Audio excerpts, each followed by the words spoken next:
The views and opinions expressed by Pete Moxley and Poophead of the Week do not represent the views of the staff and DJs of 89X, WLNX FM.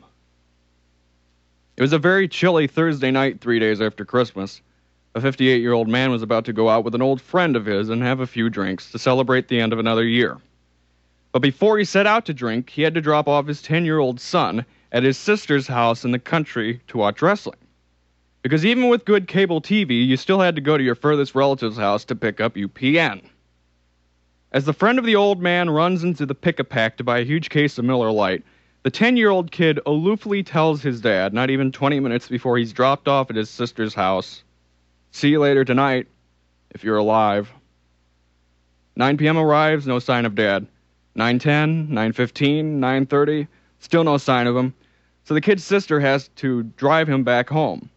When the child returns, he sees his mom standing in the dark living room, and he asks from a distance, "Where's Dad?"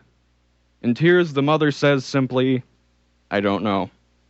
To paraphrase the obituary, at 10:07 that evening, the 58-year-old died in a ditch less than a mile from picking up his son. I know so much detail about this story because the 58-year-old man was my dad. December 28th, 2000, 10:07 p.m. near Kernan, Illinois. He DUI'd and died. He wasn't my biological dad, but scientifically, I don't give a damn. I bring this story to you as a reminder of how bad death can be over the holiday season. Now, this wasn't a suicide, nor was me saying, "See you later tonight if you're alive, create karma," but the unexpected nature of such personal deaths around Christmas really brings you to feel shell shock. At a time when families are to be as close as ever, when someone major in their lives leaves the world for good, it's more important to embrace one another, not abandon them. Which is the opposite of what some in my family did when my biological grandpa, and later when my biological grandma, died. Some of my relatives started hating and disowning one another. It got so bad that last year I had to break up a fight between two of my sisters on Facebook. I could have just yelled at both of them and called them whiny old geezers, but that's very cruel. But so is witnessing old nonsense and bickering that doesn't belong online. Which brings me to my other point. When we get older, we normally are softer at heart. Old rivalries usually fade away. We know it is stupid to stay mad at someone for whatever reason we were angry in the first place.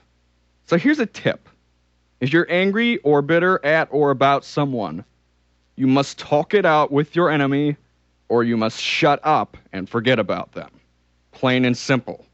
Why be bitter when you could instead find it in your heart to make peace for yourself? And for anyone pondering suicide, think of my story, and think of everyone who knows and loves you.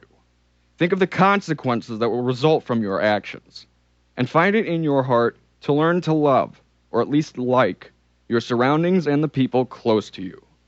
Because in heaven or hell, who knows if you'll ever see them again.